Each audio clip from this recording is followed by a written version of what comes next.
Parce que voilà, j'ai préparé une présentation, donc comme ça, vous aurez le texte de la présentation sous les yeux. Et puis, si vous le souhaitez, je pourrai l'envoyer à Levana qui pourra aussi vous l'envoyer par mail. Voilà, donc vous avez mon numéro de téléphone, mon mail, mon site internet, si vous voulez après en privé me poser des questions particulières, il n'y a aucun problème. Quelques mots d'abord pour me présenter, ok, avant de commencer à parler immobilier. Alors, je suis née à Marseille, j'ai fait mon alia il y a plus de 35 ans, donc en 1990. J'ai quatre beaux enfants israéliens que vous voyez ici à l'écran et j'ai en fait une double carte. Je suis à la fois professeur d'économie et de finance à Jérusalem, au collège qui s'appelle le collège multidisciplinaire et je suis experte en crédit immobilier et en financement immobilier, formatrice de courtier en crédit immobilier depuis plus de 15 ans maintenant.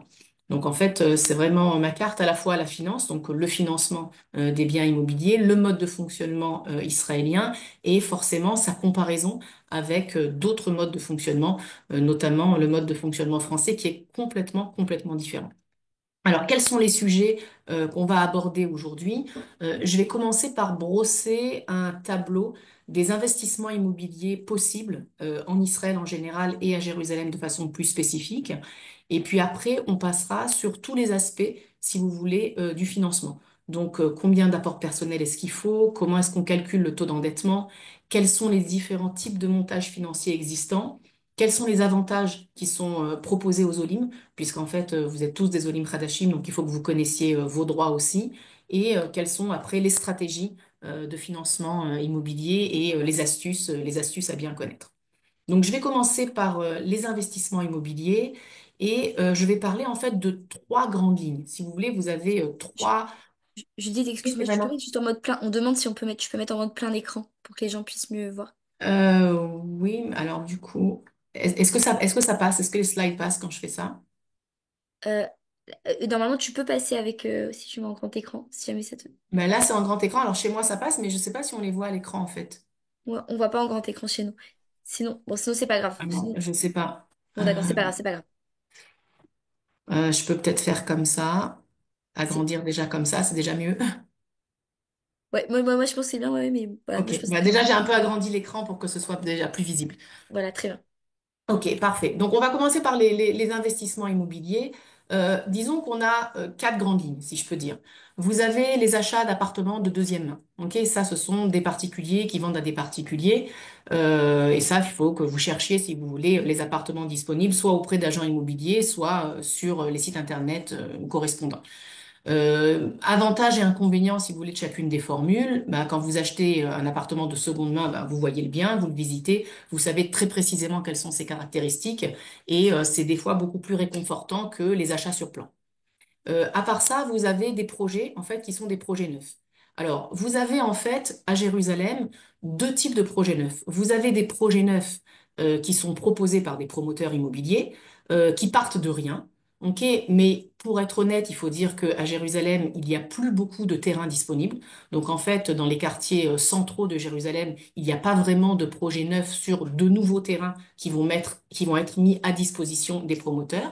Mais par contre, dans les projets neufs, vous avez un autre type de projet qui s'appelle le projet de renouvellement urbain.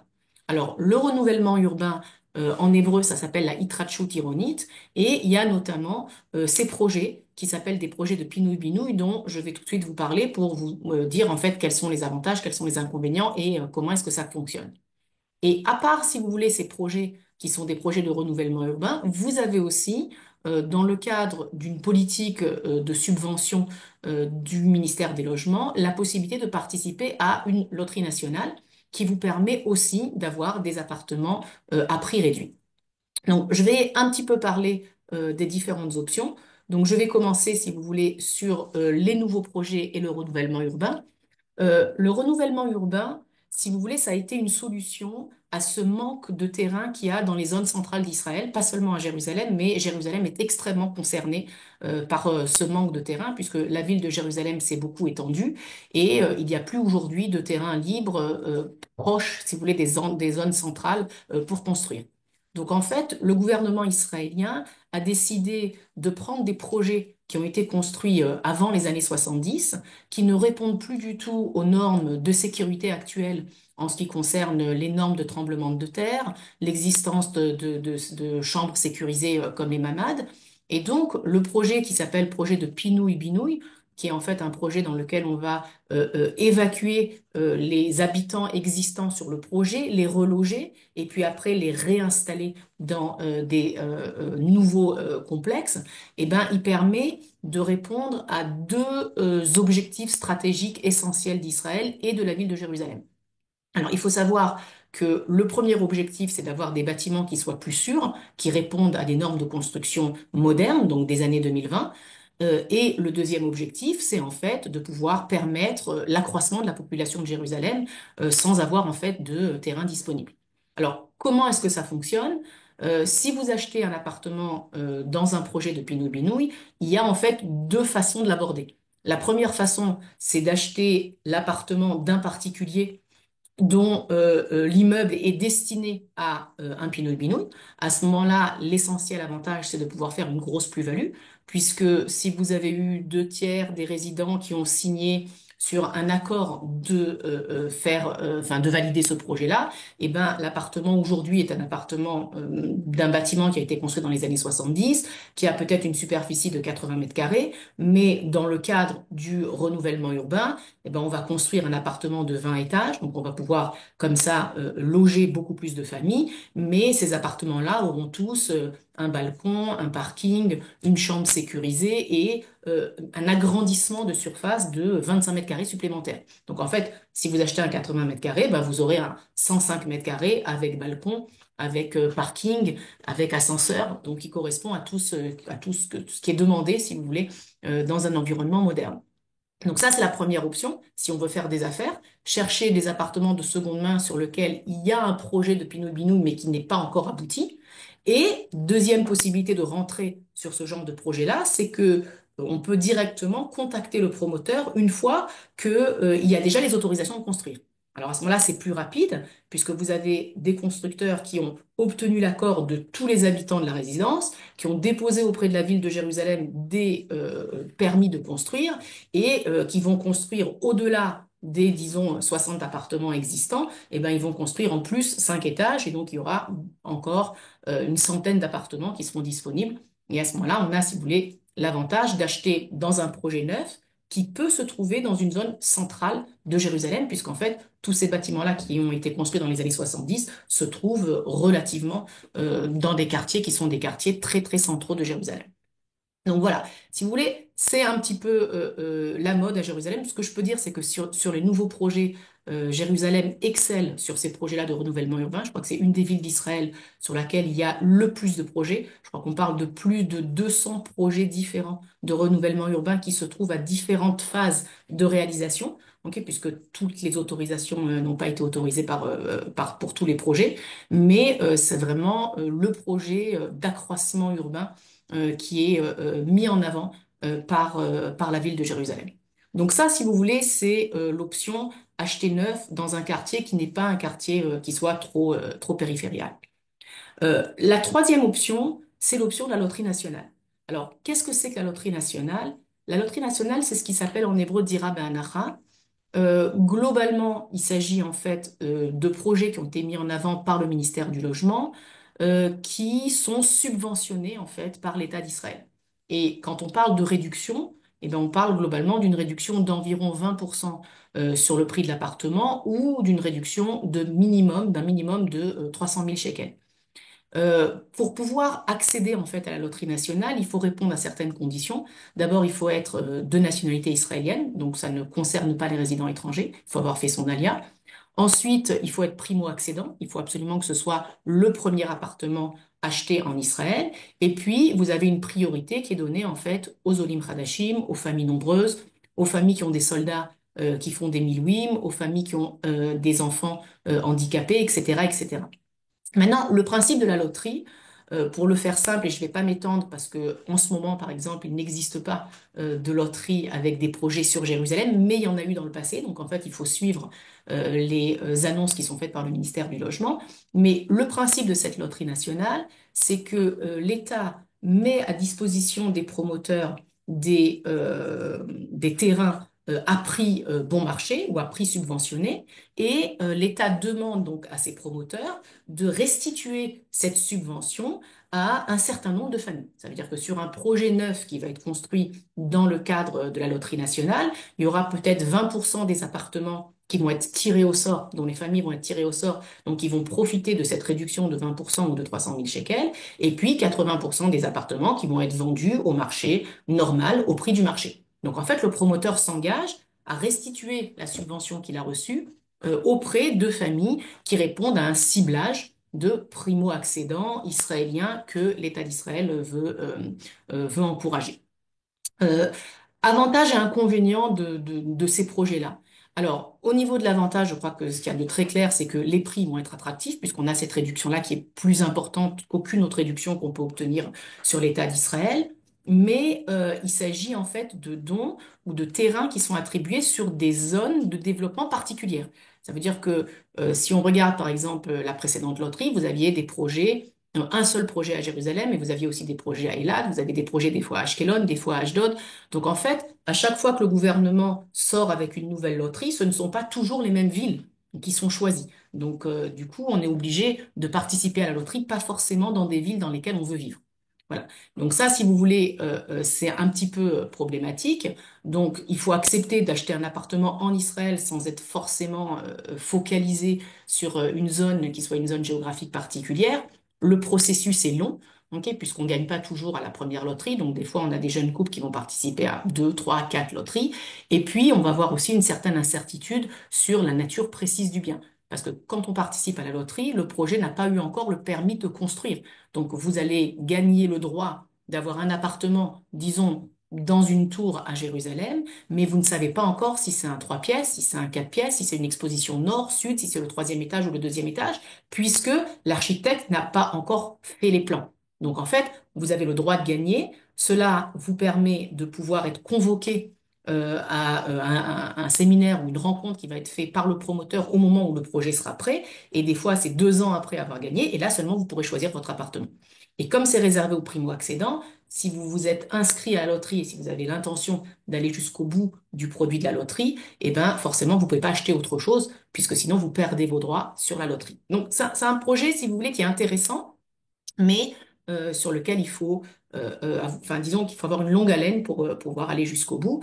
Et si on est intéressé particulièrement par Jérusalem, alors il y a très peu de projets sur Jérusalem. Ok, il y en a eu plusieurs fois, mais il y en a très peu et il y a beaucoup de postulants. Donc du coup, au niveau statistique, la chance, si vous voulez, de gagner peut être minime, en tout cas plus petite.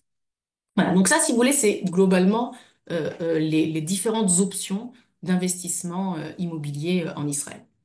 Maintenant, j'aimerais parler de l'aspect financement, ok? Puisqu'en fait, le but, c'est pas seulement de trouver le bien. Pour la plupart des Olim Hadashim et des résidents étrangers, il faut savoir est-ce qu'on peut avoir accès au financement ou pas et quelles sont les règles du financement en Israël. Alors, la première chose que je vais dire, c'est que vous avez des règles de financement différentes en fonction de votre statut. Ok, donc si on parle de primo-accédants israéliens, donc des personnes qui ont fait leur alia et qui achèteraient leur premier appartement, peuvent demander un financement de 75% de la valeur du bien acheté par une banque israélienne. Ça veut dire que déjà, vous devez arriver avec 25% d'apport personnel. Donc, si vous achetez un bien à 2 millions de shekels, il faut que vous ayez en apport personnel 500 000 shekels. Une question qui m'est très souvent posée par des Français, est-ce que les frais annexes à la transaction peuvent être financés ou pas par le financement immobilier? Alors non, absolument pas. Quand je dis 500 000 shekels d'apport personnel, c'est 500 000 shekels qui doivent être mis directement dans l'appartement. Il faut que vous ayez en plus, dans vos économies, de quoi couvrir les frais d'avocat, les frais de courtier, les frais d'agence immobilière, la taxe d'acquisition s'il y en a une, etc., etc. On a le droit à 25% de la valeur du bien hors frais annexes. Ça, c'est pour toutes les personnes qui ont la nationalité israélienne et qui veulent acheter un premier bien en Israël. Par contre, si vous n'êtes pas israélien, si vous êtes résident étranger ou si c'est votre deuxième maison, troisième maison, vous êtes considérés comme des investisseurs. Et là, il faut que vous arriviez avec 50% d'apport personnel. Donc, en fait, vous allez avoir simplement le droit à 50% de financement bancaire. Et si vous avez acheté un appartement que vous allez vendre, ok, pour en acheter un autre, à ce moment-là, vous avez le droit à 70% de financement bancaire. Donc en fait, voilà, ce sont les trois règles. 75% quand c'est votre premier appartement. Si au bout de 5 ans, vous avez vécu dans votre appartement, vous avez l'intention de le vendre pour acheter quelque chose de plus grand, de plus beau, et bien sur le deuxième financement, vous allez être limité uniquement à 70%. Si vous voulez garder un patrimoine immobilier, et ben chaque appartement au-dessus du premier, ben, il va vous falloir forcément 50% d'apport personnel. Vous pourrez avoir que 50% de financement. Et si vous êtes résident étranger, vous avez le droit aussi uniquement à 50% de financement. Ça, c'est ce qui concerne l'apport personnel et les taux de financement. Voilà. Maintenant, il y a une exception sur laquelle je ne vais pas m'attarder. Ce sont les fameux appartements de la loterie nationale. Alors, je vais le dire en une phrase, je ne vais pas m'attarder sur l'exemple, mais disons que la réglementation dit que pour les appartements qui sont subventionnés par l'État, on va prendre 75%, pas de la valeur du contrat, mais de la valeur du marché.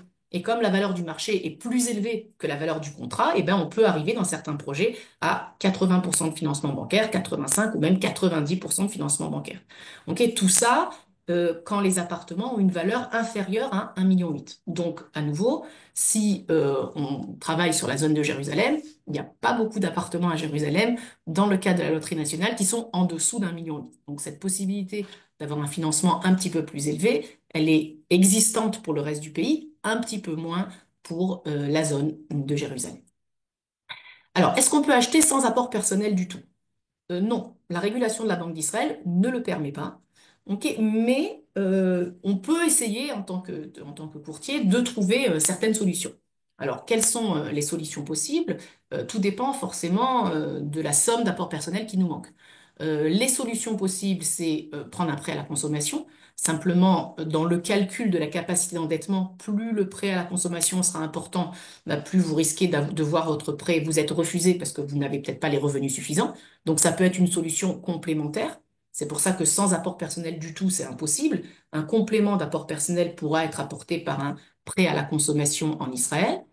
Il est possible d'hypothéquer un bien existant si vous voulez acheter un deuxième bien ou un troisième bien. Simplement, aujourd'hui, cette démarche-là a été limitée par la Banque d'Israël dans le système bancaire, mais vous avez des organismes hors bancaires qui vous le proposent. Donc, du coup, c'est toujours possible en passant par des grosses compagnies d'assurance qui accepteront d'hypothéquer un bien, donc de vous faire une levée de fonds sur un bien existant pour que vous puissiez en acheter un deuxième.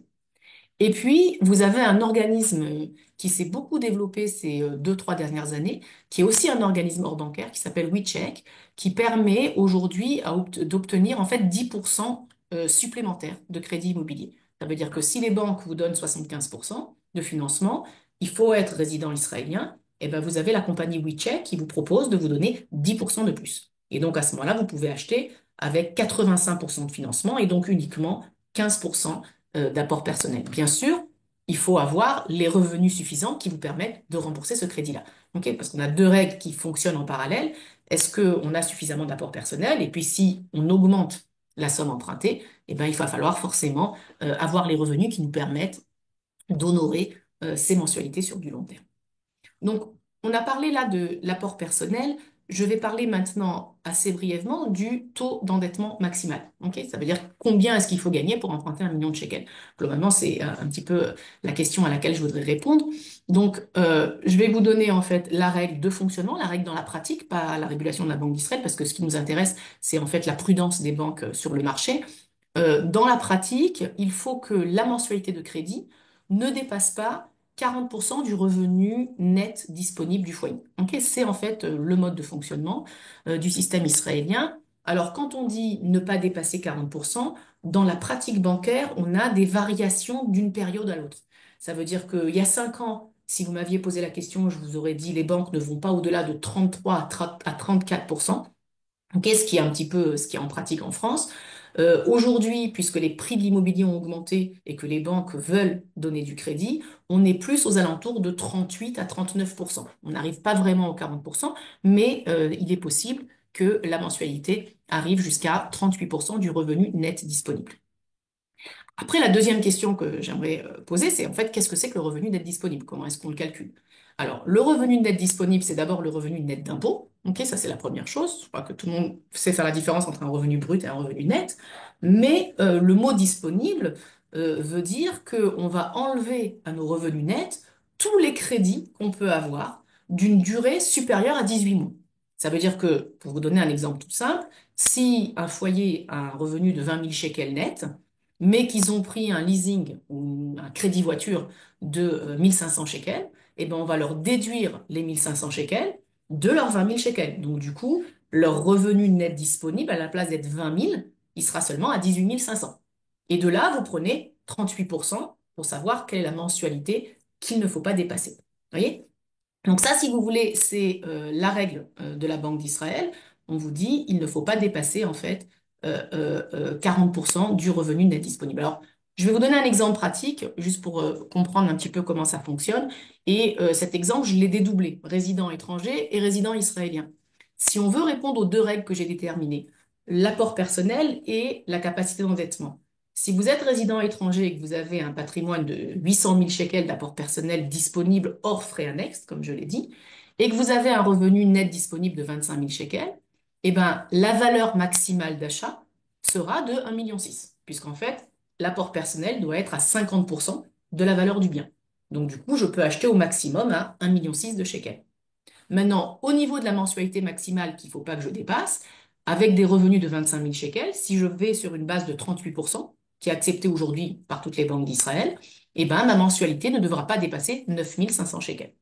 Et à partir de là, c'est comme ça que je commence à travailler avec mon simulateur. Ça veut dire que 9 500 shekels, est-ce que c'est possible quand on veut emprunter 800 000 shekels largement?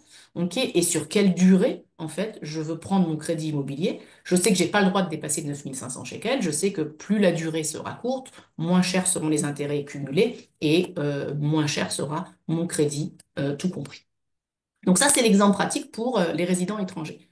Maintenant, s'il s'agit d'un Israélien, ok, quelqu'un qui a la nationalité israélienne, avec le même apport personnel de 800 000 shekels, puisque ces 800 000 shekels ne doivent couvrir que 25% d'apport personnel, eh ben, je peux acheter à 800 fois 4, ma valeur maximale d'achat est de 3,2 millions.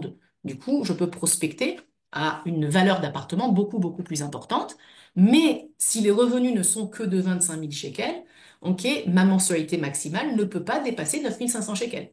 Et donc là, j'ai un problème parce que je ne pourrai jamais emprunter 2,4 millions, puisque si j'achète à 3,2 millions et que j'ai 800 000 shekels en caisse, il faut que je prenne un crédit de 2,4 millions. Il n'y a aucun crédit de 2,4 millions, même sur 30 ans, qui arrivera à un remboursement de 9 500 shekels. Juste pour vous donner un ordre d'idée, ok, si ça, on l'a déjà dit, donc on va le passer là. Voilà, si, juste pour vous donner un ordre d'idée, voilà, aujourd'hui, si on prend les taux du jour et on prend des taux fixes, ok, sans variabilité, et je parlerai un petit peu plus tard des différents montages possibles, il faut penser que quand on emprunte 1 million de shekels sur 30 ans, on a une mensualité d'environ 5 500 shekels. Vous comprenez? Donc, du coup, si je veux emprunter 2 millions, c'est 11 000 shekels. On avait 9 500 shekels pour 2,4 millions, c'était impossible. Voilà. Donc ça, si vous voulez, c'est un petit peu la règle des taux vraiment d'aujourd'hui. Ok, ça peut évoluer dans un mois, dans 2 mois, mais c'est à peu près une règle de 3 que vous pouvez appliquer sur la durée maximale. C'est-à-dire que si j'ai un jeune couple qui peut prendre un crédit sur 30 ans, il faut penser que par million emprunté, je vais rembourser environ 5 500 shekels. Voilà. Maintenant, au niveau de, j'ai passé ce slide-là, mais je vais revenir dessus. Au niveau de la limite du taux d'endettement, alors, on a dit qu'il fallait qu'on déduise tous les crédits d'une durée supérieure à 18 ans, mais la chose qui peut m'aider, c'est que je peux, si mon couple qui veut acheter à 3,2 millions n'a pas de revenus suffisants, on peut utiliser un garant. Ok, on peut en fait faire valoir les revenus d'un garant. Alors, s'il s'agit d'un jeune couple dont les parents habitent en Israël, car le garant, il doit forcément résider en Israël parce que sinon les banques n'accepteront pas de travailler avec un tel garant. Et à ce moment-là, les conditions du garant, c'est que le garant ait un lien de parenté de premier degré. Donc, il faut que ce soit un parent, soit un enfant. Des fois, c'est des enfants qui aident leurs parents à acheter, soit un frère, soit une sœur. Et il faut en fait qu'il paie au moins 20% de la mensualité. Ça veut dire que le garant, c'est pas seulement un garant qui va être là au cas où le jeune couple ne peut pas honorer son crédit. Dès le premier jour, ça s'appelle un garant. Il n'est pas co-emprunteur, mais il est garant qui accepte en fait de payer lui-même une partie du crédit. Et on va demander au garant de payer 20%. de la mensualité. Donc, si on a une mensualité à 10 000 shekels, les parents vont payer 2 000, les enfants vont payer 8 000 shekels. Après, au niveau familial, il y a toutes sortes de façons de s'arranger. Des fois, les enfants sont capables, ils font un prélèvement automatique sur un compte qui est au nom du parent et au nom des parents. Donc, il y a toutes sortes de formules qui nous permettent de le faire. Mais ce qui est intéressant, c'est que dans ce cas-là, je peux faire reconnaître jusqu'à 50% du revenu des garants. Donc si je reprends mon exemple de tout à l'heure, ok, si on reprend cet exemple-là, vous voyez, si j'ai des parents qui ont des revenus nets disponibles de 30 000 shekels, eh ben, ça va rendre la transaction possible. Parce que j'ai le droit de faire reconnaître sur les revenus des parents la moitié, donc 15 000, et donc, c'est comme si ce jeune couple avait 25 000 de revenus propres, plus la moitié des revenus des parents, 15 000. OK, donc j'arrive à 40 000 shekels. Et si je fais le calcul de la mensualité maximale, eh ben, si on fait 38%, on arrive à 13 200 shekels. Pour emprunter 2,4 millions, eh ben, il n'y a aucun problème. À ce moment-là, ça passe. Donc voilà, ça c'est aussi une solution quand on a l'apport personnel nécessaire, mais qu'on n'a pas des revenus suffisants. À ce moment-là, un garant résident en Israël, il y a beaucoup de conditions avec un premier degré de parenté, ça peut être en fait une solution. Et c'est quelque chose que je fais très souvent. Et sachez aussi que le garant va pouvoir sortir de la transaction dès que le couple arrive au niveau de revenus suffisant. Ok, c'est-à-dire qu'on n'est pas obligé d'être garant sur les 30 ans de la transaction. On peut le faire uniquement sur une période transitoire, le temps que les enfants s'installent un peu mieux dans leur carrière. Quelques remarques techniques, mais très importantes sur le calcul des revenus. Alors là, on a en fait une réglementation de la Banque d'Israël qui dit les trois choses suivantes. La Banque d'Israël dit, pour faire reconnaître un revenu, il faut qu'il réponde à trois conditions. La première condition, il faut que ce revenu soit régulièrement payé. Et la régularité imposée en Israël, c'est une régularité de 3 mois. Ça veut dire que si vous êtes salarié depuis 2 mois, je ne pourrai pas vous obtenir un crédit immobilier. Il me faut un minimum de 3 bulletins de salaire. Donc, il nous faut un paiement qui va être fait de façon régulière. Il nous faut une attestation de ce revenu-là. Donc, si vous êtes salarié, il va falloir que je vois votre bulletin de salaire. Et il nous faut aussi voir la preuve de paiement sur votre compte bancaire. En fait, la Banque d'Israël exige que ces trois règles-là soient existantes, soient respectées pour que je puisse faire reconnaître les revenus. Au niveau des revenus étrangers ou des revenus israéliens, ça n'a aucune importance. Ça veut dire que les banques en Israël sont tout à fait capables de reconnaître des revenus étrangers. Il faut simplement qu'elles sachent comprendre, si vous voulez, les bulletins de salaire, avis d'imposition français, etc., etc. Vous avez de plus en plus d'agences internationales de toutes les banques d'Israël avec des interlocuteurs francophones auxquels vous allez envoyer vos avis d'imposition et qui vont être capables de les lire, mais il faut que on respecte en fait cette cadence de 3. Et là, j'ai souvent des questions en fait qui sont des questions techniques qui me sont posées, qui font que des fois, on est obligé de préparer le dossier pour qu'il passe. Parce que par exemple, si vous avez quelqu'un qui me dit, très souvent j'ai cette question-là, est-ce des indépendants qui sont par exemple salariés de leur propre société, qu'est-ce qu'il vaut mieux que je fasse? Ok, est-ce qu'il vaut mieux que je m'augmente mon propre salaire parce que j'ai la capacité de le faire, ou est-ce qu'il vaut mieux qu'en fin d'année, je retire des dividendes? Les dividendes ne seront pas reconnus comme des revenus si nous n'avons pas la fameuse régularité de 3. Donc, si vous n'avez jamais retiré de dividendes sur votre entreprise et que c'est la première année que vous le faites, bah, ces dividendes-là ne seront pas reconnus. On a besoin d'avoir 3 fois des dividendes qui ont été retirés sur une société pour pouvoir les faire reconnaître. Donc, à ce moment-là, la solution serait de faire des bulletins de salaire plus élevés parce que avoir 3 mois de bulletins de salaire élevés, ça peut passer. Deuxième exemple qui est aussi intéressant, c'est notamment les revenus locatifs. Quelqu'un qui ne déposerait pas sur son compte en banque ses revenus locatifs, quelqu'un qui se le ferait payer en liquide par exemple, ou qui déposerait pas exactement les sommes, et là, du coup, on ne peut pas le faire reconnaître. Ok, donc voilà, pensez qu'il nous faut absolument ces trois règles-là pour que les revenus soient reconnus par la banque, et en fonction de ça, on va calculer la capacité d'endettement. Euh, la dernière, enfin, si on parle en fait des règles, alors on a une règle de limite de durée. En Israël, vous pourrez prendre un crédit jusqu'à 30 ans. Ok, c'est la période maximale. C'est pas extrêmement logique, puisqu'en fait, vous pouvez prendre un crédit sur 30 ans, quel que soit votre âge. Ça veut dire que si vous avez 20 ans, ben, vous finissez votre crédit à 50 ans. Et si vous avez 50 ans, ben, vous finissez votre crédit à 80 ans. Il n'y a pas de limite d'âge, donc on peut avoir un crédit jusqu'à l'âge de 80 ans. Et puis, si vous voulez, vous avez pris un crédit à 20 ans jusqu'à 50 ans, et puis à 45 ans, vous pouvez le racheter et le prendre sur 30 ans supplémentaires. Ok, c'est pour ça que des fois, les rachats de crédit nous permettent de soulager. La seule remarque que je veux peut-être faire, c'est que pour les personnes qui vont prendre un crédit immobilier de 30 ans à 50 ans, à l'âge de 50 ans, alors la banque va donner le crédit, simplement, elle va obliger le client à prendre une assurance qu'on appelle ici une assurance vie. Je crois qu'en France, ça s'appelle une assurance décès. Et cette assurance-là, en fait, elle est très chère. Ça veut dire que plus vous avancez en âge, en fonction forcément de la somme empruntée, plus cette assurance-là est chère. Et donc, il faut cumuler assurance plus crédit immobilier, ce qui est pas toujours facile. C'est pour ça qu'il faut faire le calcul toujours en amont. Quelques mots sur le montage financier. Alors, le montage financier, je crois que c'est le nœud, entre guillemets, du crédit immobilier en Israël. Ça veut dire que c'est vraiment la chose qu'on ne connaît pas en France parce que, enfin, en tant que professeur d'économie, enfin, mon analyse, c'est que la France protège les particuliers. On est dans un système assez paternaliste, je dirais, sur lequel on pense que les particuliers ne sont peut-être pas toujours capables de prendre des décisions qui les protègent, et donc l'État est là pour les protéger.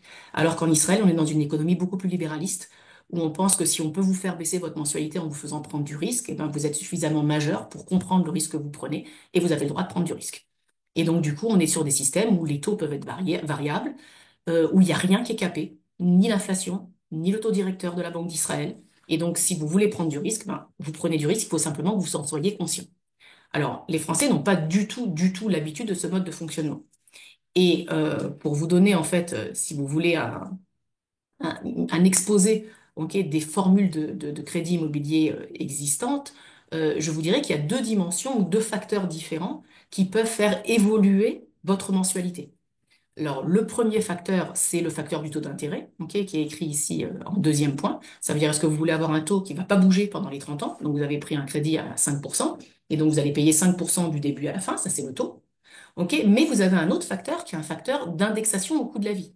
Et c'est pour ça que j'ai beaucoup de clients qui vont prendre un crédit à taux fixe parce qu'ils ont demandé le taux fixe, mais on va leur ajouter un petit mot en hébreu qui s'appelle tsamoud et qui est indexé. Ils ont pris du taux fixe indexé. Alors, qu'est-ce que ça veut dire un taux fixe indexé? Ça veut dire que le taux d'intérêt ne va pas bouger, mais on va rajouter l'indexation au coût de la vie, donc l'indice des prix à la consommation, ok, sur le crédit pris. Et donc, forcément, votre mensualité va pouvoir augmenter ou va malheureusement augmenter à cause du coût de la vie, même si vous avez pris un taux fixe. Alors, pour vous expliquer les choses de la façon la plus simple possible, forcément, si vous deviez choisir entre un taux fixe indexé ou non indexé, ben, le non indexé, il est bien meilleur. Simplement, c'est pas le même taux.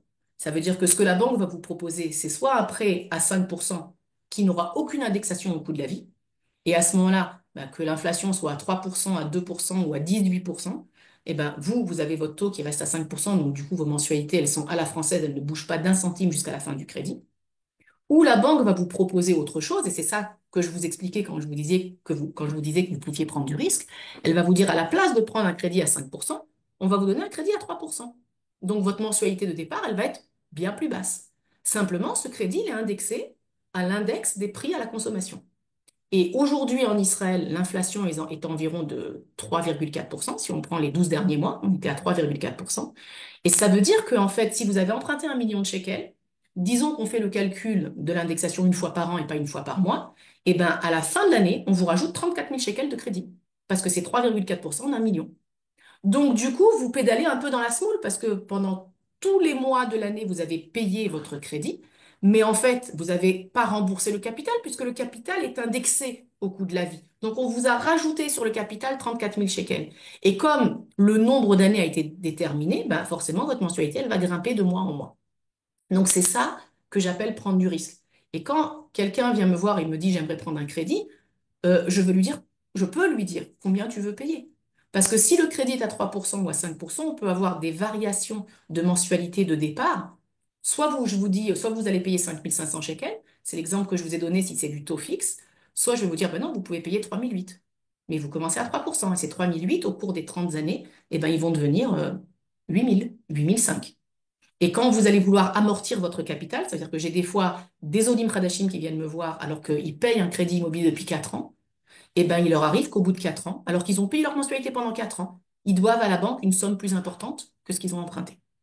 Parce que l'inflation, elle se cumule. Ces 34 000 shekels, ils vont aussi à être soumis à l'intérêt et être soumis à nouveau à l'indexation du coût de la vie. Et donc, c'est pour ça qu'en fait, si on regarde l'amortissement du capital sur de l'indexé, eh ben, l'amortissement, il est beaucoup plus lent et on peut même avoir des périodes où le capital restant augmente à la place de baisser alors qu'on paye une mensualité. Donc c'est pour ça qu'il faut faire très, très attention aux deux termes, à la fois indexation au coût de la vie et à la fois est-ce que le taux d'intérêt est fixe ou est variable. Voilà, donc ça c'est une exposition un petit peu rapide. Du coup, on a des formules qui sont des formules super sûres, comme le taux fixe non indexé, c'est ce que j'appelle la formule à la française. Vous avez des formules qui sont complètement instables, où le taux va être variable plus l'indexation au coût de la vie. Alors à ce moment-là, à la place d'avoir du 3%, ben, on va vous donner du 1,8%. Ok, mais le taux, il peut bouger tout le temps, et l'indexation, elle peut bouger tout le temps. Alors si vous achetez un appartement que vous allez vendre dans un an, ben, c'est pas grave, puisque vous n'allez pas avoir l'inflation sur 30 ans.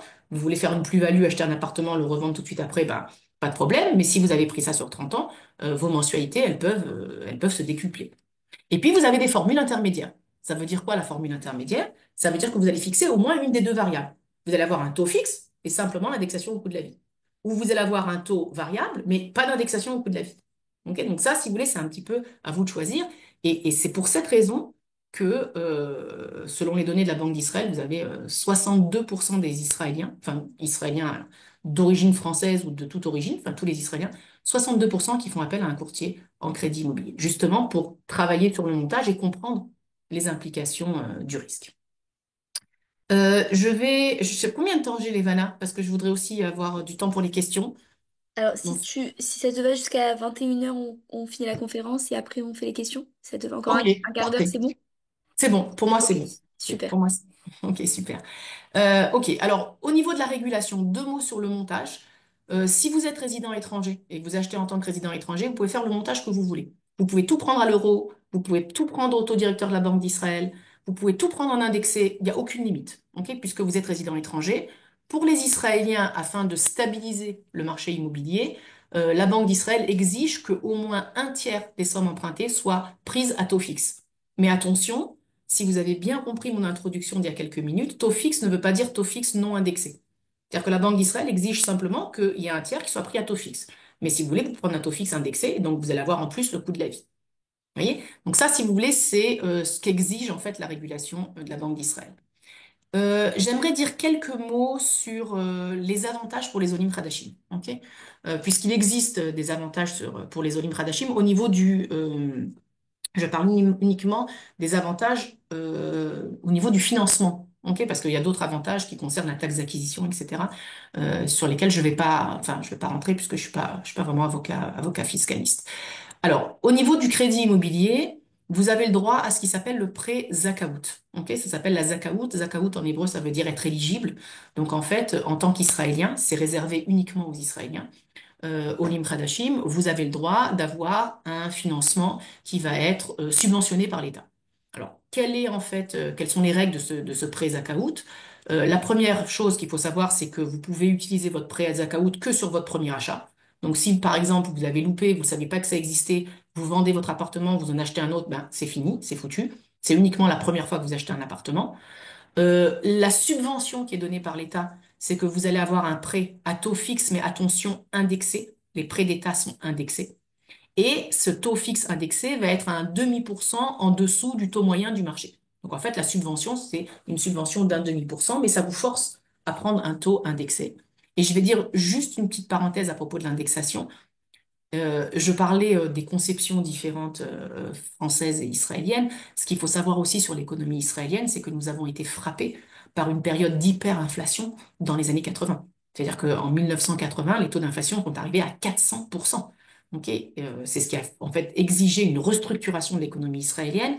Et l'économie israélienne est restée traumatisée par cette expérience. Et on comprend bien que s'il y a une inflation à 400% et que les taux d'intérêt sont capés, les banques s'effondrent. C'est pour ça que la Banque d'Israël protège les banques. On n'est pas dans une économie européenne.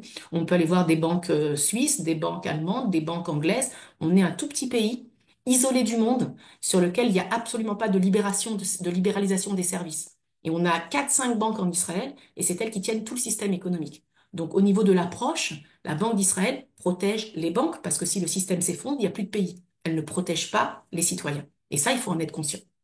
Ok, c'est vraiment un héritage, si vous voulez, de cette période d'hyperinflation. Donc, les prêts d'État sont restés historiquement indexés à l'inflation pour protéger l'État, entre guillemets.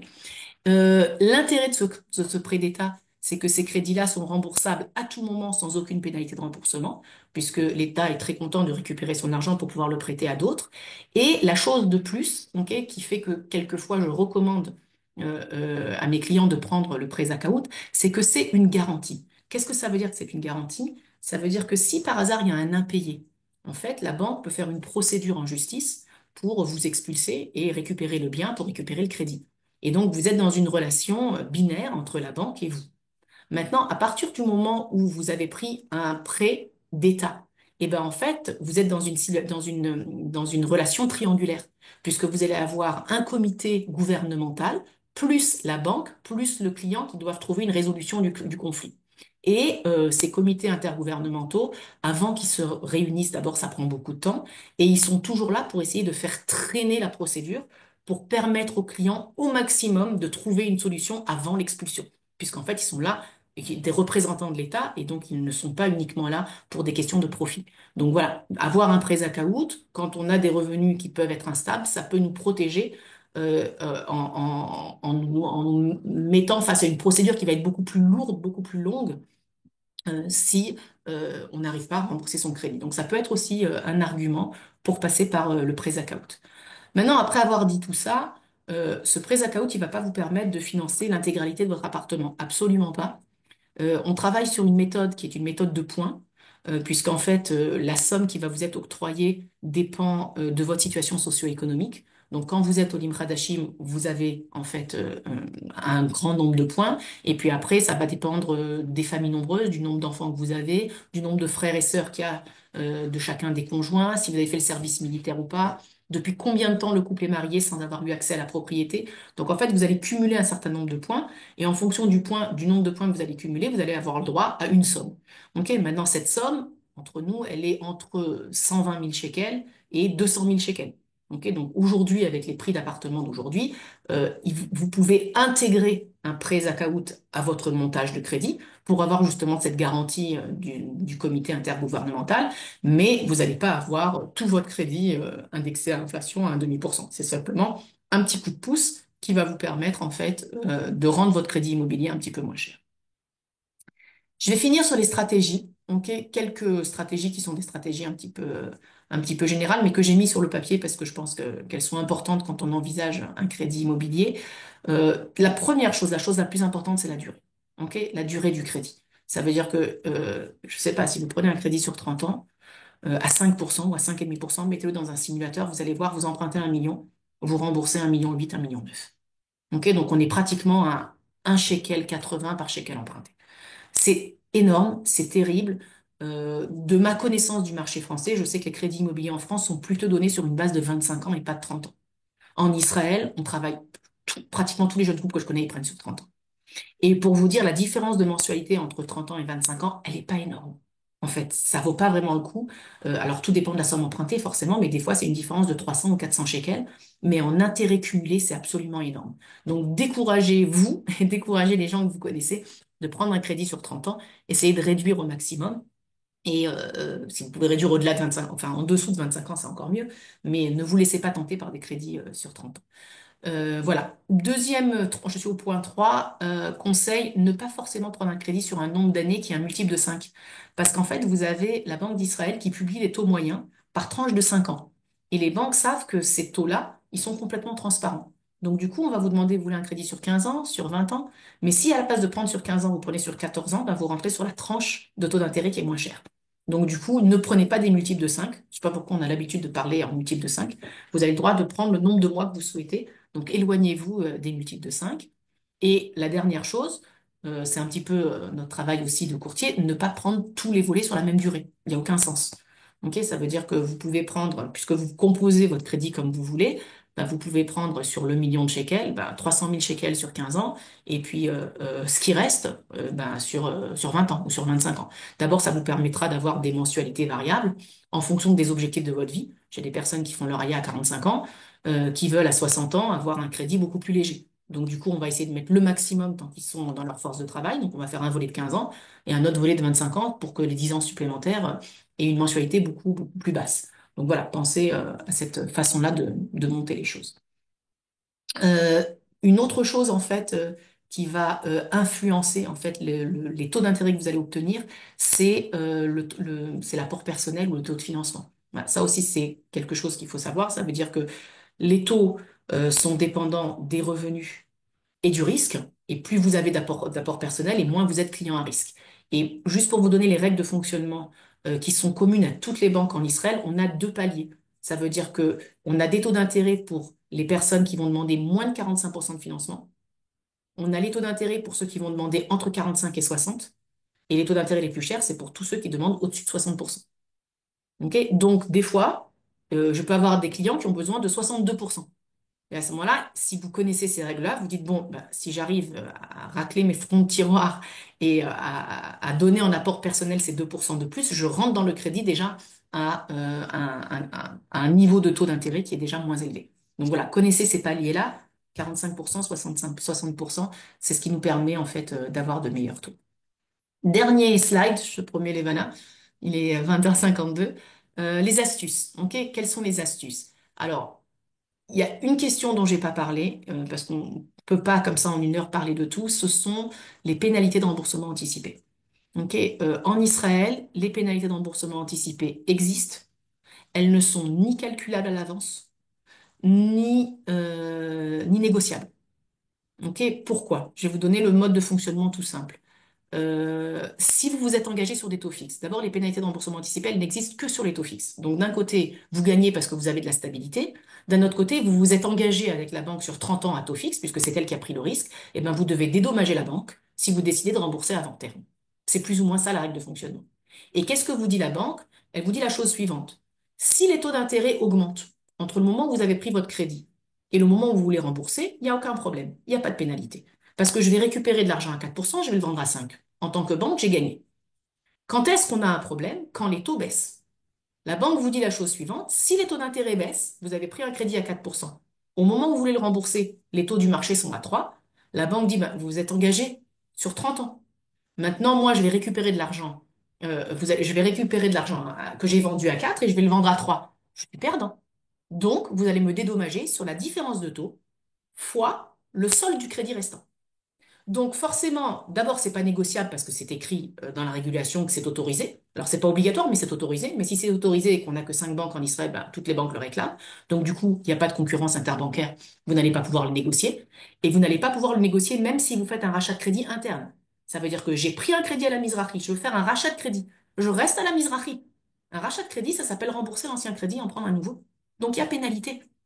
Donc, la banque ne fait même pas jouer le non-pénalité quand vous restez. Il n'y a pas du tout de culture de fidélisation de clients ici. Donc ça, il faut faire attention. Donc du coup, la banque va vous dire, en fonction du solde restant et de la différence de taux, ben, vous allez me payer différence de taux fois solde restant. Donc si vous remboursez, plus tard vous remboursez, ben, plus le solde restant est minime. Donc du coup, vous allez avoir moins de pénalités. Et moi, je suis incapable de vous calculer cette pénalité à l'avance parce que je ne sais pas quand vous allez rembourser et je ne sais pas quels seront les taux du marché au moment où vous rembourserez. Donc des fois, cette pénalité, elle est minime. Des fois, elle est importante. Ça fait partie des risques, des paramètres en fait qu'on maîtrise pas et auxquels il faut penser. Donc c'est pour ça que je vous dis, programmez vos remboursements anticipés. C'est-à-dire que si vous savez que vous devez vendre une maison en France et que vous devez récupérer de l'argent dans les 5 ans, eh ben faites-vous une porte de sortie dans 5 ans à l'avance. Et là, vous n'aurez pas de pénalité. Voilà, donc ça c'est la première chose à laquelle il faut penser. Deuxième astuce, envisager un rachat de crédit tous les 5 ans. Ok, le crédit immobilier, c'est pas quelque chose qu'on prend pour toute la vie.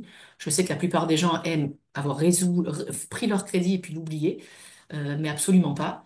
On peut environ une fois tous les 5 ans avoir de meilleures conditions pour plein de raisons. D'abord, les revenus changent et quand on fait une carrière, très souvent ils augmentent. Ensuite, la valeur de la propriété que vous avez achetée augmente. En Israël, il y a beaucoup de plus-value. Et donc, du coup, au niveau du taux de financement, bah, vous allez réussir à obtenir de meilleurs taux. Et puis, des fois, les conditions macroéconomiques changent aussi. Donc, il faut absolument, vous avez 1500 courtiers en Israël, vous en avez au moins 80 ou 100 qui sont francophones. Ils font gratuitement, la plupart, l'étude de rachat de crédit. Donc, vous avez pris un crédit, une fois tous les 5 ans, vous demandez à quelqu'un de vous le vérifier pour savoir s'il y a quelque chose à gagner ou pas. C'est vraiment quelque chose qu'il faut faire tout le temps. Voilà. Et puis forcément, la cote de crédit. Aujourd'hui, il y a un système de partage de données. Vous pouvez plus prendre un crédit à la consommation à la Lumi et demander un crédit immobilier à la Mizrahi. Toutes les données, en fait, sont partagées. Vous avez, en fait, une note, un peu à l'américaine, une cote de crédit, qui, en fait, vous permet d'avoir des bons taux ou des moins bons taux. Donc, du coup, bah, quand vous êtes au Lim Kardashian, vous avez une nouvelle chance. Donc, même si vous avez un historique de 6 mois, bah, que ces 6 mois soient parfaits, ça vous permettra, en fait, d'avoir de bien meilleurs taux. Voilà, j'ai parlé assez vite, j'ai à peu près dit tout ce que je pensais que je pouvais dire en 1 heure. Et j'ai vu qu'il y a plein de trucs sur le chat, mais voilà, j'ai pas eu le temps de les lire du tout. Donc, est-ce qu'on Alors, fait un question-réponse orale? Est-ce que tu les as lus, les Vanna, et tu veux je, m'orienter? je les ai lus, alors que je vous propose qu'on commence par les questions du chat et après on enchaînera sur des questions orales. Alors, c'est parti. Donc, alors, question de Michael. Faire le prêt immobilier et prêt à la consommation dans deux banques différentes en même temps, est-ce que c'est possible? Alors, c'est possible, simplement, la banque auprès de laquelle vous allez prendre le crédit immobilier saura que vous avez pris un prêt à la consommation ailleurs. C'est exactement ce que je disais quand je parlais de transparence interbancaire. Donc, du coup, aucun intérêt, puisque la banque auprès de laquelle vous allez prendre le crédit immobilier vous fera de bien meilleures conditions sur votre prêt à la consommation, puisque elle a déjà le dossier. Merci beaucoup. Et autre question aussi de Michael. Juste, je me rappelle plus sur quel slide il se basait, mais est-ce que ces chiffres se basent sur quel taux? Je sais plus quel chiffre, de quel chiffre il parlait. Quand je parlais de 5500 shekels de remboursement par un million Oui, emprunté, c'est ça. c'est Oui, c'est ça. aujourd'hui, si on rentre sur les simulateurs, on est environ sur du 30 ans à du 5,3, 5,4% en taux fixe non indexé. C'est-à-dire, moi, j'ai pris que la formule super encadrée parce que sinon, enfin, sinon vous pouvez avoir une mensualité beaucoup plus basse, mais elle va augmenter au fur et à mesure des années, donc ça veut rien dire. J'ai voulu vous donner un ordre de grandeur comparable à ce que vous connaissez en France. Et aussi autre question, est-ce que le garant doit être uniquement en Israël ou ça peut être un garant quand tu parlais de garant Alors, la régulation ne dit rien là-dessus. Ça veut dire qu'a priori, si les banques sont assez souples, elles peuvent accepter un garant francophone. Simplement, le problème, c'est comment est-ce qu'elles vont se faire, comment est-ce qu'elles vont réussir en fait à, à se faire payer si le garant réside en France. Donc en fait, si vous voulez, dans la pratique, il y a très peu de garants étrangers qui sont acceptés en tant que garants. Ça, c'est la première chose. La deuxième chose que je peux dire, c'est qu'il y a des exceptions. Ça veut dire que si, par exemple, le garant ne réside pas en Israël, mais il a un appartement qui est mis en location, et donc il y a un revenu fixe qui rentre sur un compte israélien, à ce moment-là, ils accepteront. Vous voyez, parce qu'on sait qu'on va pouvoir prélever sur le loyer. Donc ça, ce sont un petit peu les exceptions qui permettent, il faut pas forcément avoir la nationalité, mais il faut avoir un compte qui roule, quoi, pour rassurer la banque en leur disant que le garant pourra approvisionner le compte. Ok, merci beaucoup. Après, une question de Raya. Si le garant paye 20%, possède-t-il 20% de l'appartement? Non, pas forcément. Ok, pas forcément. Ça veut dire que le garant n'est pas forcément co-emprunteur. Ça s'appelle garant. Ok, donc en fait, il n'est pas co-emprunteur. On va le libérer dès que le couple pourra payer tout seul. Donc il n'a pas 20%. Alors on peut aussi faire un montage comme ça, où on est co-emprunteur. Et à ce moment-là, on va vérifier la capacité d'endettement des co-emprunteurs aussi. C'est-à-dire que si vous êtes co-emprunteur, il va falloir regarder apport personnel par rapport à votre statut. Est-ce que vous êtes résident étranger? Et on va faire un calcul de moyenne pondérée. Ok, très bien. Maintenant, une question de David Gabaye. Si on est indépendant et qu'on n'est pas salarié, les dividendes fluctuent en fonction des bénéfices dégagés par la société. Comment ça se passe? Exact. Eh bien, on fait une moyenne. On fait une moyenne des 3 dernières années. Alors, généralement, la plupart des banques vont faire une moyenne des 3 dernières années. Si les dividendes sont croissants, donc on voit en fait la progression, vous allez avoir des banques qui vont accepter de reconnaître la dernière année. Mais s'ils sont en dents de scie, ben, ils font la moyenne. Ok. Ensuite, il y a une autre question. Est-ce que pour les en ce qui concerne les garants, parents pour enfants, est-ce que c'est possible? Si oui, y a-t-il une limite d'âge pour les parents? Alors, parents pour enfants, c'est tout à fait possible. Sur le papier, il n'y a aucune limite d'âge pour les parents. On va reconnaître tous leurs revenus. Enfin, j'ai beaucoup, moi, de parents retraités qui aident leurs enfants à achever. C'est pas problématique. D'accord. Autre Simplement, attention, je vais juste rajouter une petite remarque. Les garants sont aussi soumis à une assurance vie décès, enfin, vous l'appelez comme vous voulez, mais de 20% de la somme empruntée puisqu'ils sont garants que sur 20%. Donc, c'est aussi un facteur qu'il faut prendre en compte dans le coût total de l'opération. D'accord. Ensuite, Raya pose la question suivante. On peut changer de prêt au milieu si le taux d'intérêt de la banque centrale change. Alors, ça, si vous voulez, je vais répondre de la façon suivante. Si vous êtes allé sur une option à deux taux fixes, ok? Si le taux de directeur de la Banque d'Israël change, ça s'appelle un rachat de crédit. Vous pouvez à tout moment, même 2 jours après avoir pris un crédit, faire un rachat de crédit. Et vous risquez d'être soumis à des pénalités de remboursement anticipé. Ça, c'est si vous avez pris un taux fixe. Maintenant, il y a une autre façon de prendre un crédit dont j'ai pas parlé, c'est de prendre un crédit qui est dépendant du taux directeur de la Banque d'Israël. Ça, c'est la variabilité maximale, si vous voulez. Parce que si vous prenez un crédit, c'est ce qui s'appelle en Israël le crédit au prime. Ok, qu'est-ce que c'est que le prime? C'est le taux directeur de la Banque d'Israël plus 1,5%. Ok, donc aujourd'hui, le taux directeur de la Banque d'Israël est à 4,5%. Ok, donc le prime est à 6%. Maintenant, quand vous prenez un crédit au prime, d'abord, vous pouvez négocier une marge négative par rapport au prime, puisque la banque a déjà 1,5% de marge. Donc, si vous voulez, vous allez prendre un crédit, je vais vous dire à prime moins 1,5%. Donc, du coup, le prime il est à 6, vous allez avoir à 5,5%. Maintenant, le principe de ce crédit-là, c'est qu'à chaque fois que le taux directeur de la Banque d'Israël change, ben, votre mensualité, elle change aussi, puisque votre taux, il s'adapte. Donc, s'il baisse, ben, ça va baisser automatiquement. S'il augmente, ben, ça va augmenter automatiquement. Ce taux-là, il n'est pas capé, et c'est vrai qu'il était à 1,6% en 2021, et aujourd'hui, il est à 6%. Donc, en fait, si vous voulez, a priori, si je parle du contexte actuel, je vous dirais, ben, aujourd'hui, c'est peut-être pas plus mal de prendre du prime parce que la Banque d'Israël a annoncé, ne serait-ce que la semaine dernière, qu'elle pensait que pendant l'année 2025, il y aurait deux baisses de prime. Donc, certainement de 0,25 et de 0,2%. Donc, ça veut dire que vous commencez à 5,5 et s'il y a deux baisses de prime, ben, vous allez automatiquement descendre, je sais pas, aux alentours de 5 au cours de l'année. Mais vous prenez un crédit sur 30 ans. Si, je sais pas, moi je pense qu'on est dans un contexte géopolitique extrêmement instable. Ce qu'on a vécu depuis le 7 octobre, c'est quelque chose qu'on n'avait jamais vécu avant. On ne sait pas comment se termine le conflit avec l'Iran. Les conflits militaires, ce ne sont pas des conflits qui apportent de la stabilité économique. Peut-être que le prime peut prendre 2%. Il a été à 8% aussi dans les années 2000. Et vous prenez un crédit sur 30 ans. Donc c'est à vous de... C'est vrai que ce sont des cas extrêmes, mais est-ce qu'on n'a pas l'obligation de se protéger aussi contre ces cas extrêmes? Je sais pas. C'est une question de choix après. Vous avez des gens qui aiment le risque, des gens qui détestent le risque. Merci beaucoup. Et ensuite, Michael pose la question, est-ce que le prêt Zakaout, il est possible pour la loterie, pour le tirage? Exactement. Il est toujours, il va toujours, oui, puisqu'en fait, ce sont les mêmes personnes qui sont éligibles. Donc, vous pouvez cumuler. Et s'il y a quelque chose que j'ai pas dit sur la loterie, sachez que sur certaines zones de développement, j'en ai pas parlé parce que on parle de Jérusalem, vous avez aussi des dons d'État. Ça veut dire que, par exemple, si vous achetez à Maalot ou si vous achetez à Tzfat, l'État vous donne 40 000 shekels cadeau. Donc, du coup, vous allez cumuler le prêt Zakaout plus ce qui s'appelle le Ma'anak en hébreu. OK? Donc, du coup, vous allez pouvoir acheter un appartement. D'abord, les prix à l'achat à Maalot ou à Tzfat, ils sont beaucoup moins chers qu'à Jérusalem. Et puis en plus, vous avez des dons d'État. Super. Ensuite, Raya pose une autre question. Du coup, c'est quoi le meilleur prêt en règle générale? En France, c'est un taux fixe. Est-ce qu'il faut juste chercher le meilleur taux? Non, non. Il faut pas juste chercher le meilleur taux. Et je vais vous dire, c'est pour ça qu'on est là, les courtiers. Parce que s'il y avait une réponse aussi simple à donner, eh ben, tout le monde la connaîtrait et on travaillerait de cette façon-là. Je vais vous dire, ce que fait le courtier, c'est en fait un montage adapté, adapté à votre situation. Je vais vous donner un exemple tout simple. Vous voyez, on parlait du taux fixe indexé. Alors, d'après tout ce que j'ai dit sur le taux fixe indexé, va vous faire penser, mais c'est une catastrophe. Ok, pourquoi prendre de l'indexé? Vous allez commencer à 4 000 shekels, vous allez finir à 9 000.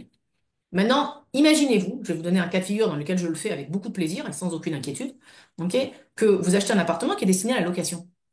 Les loyers en Israël montent plus vite que le coût de la vie.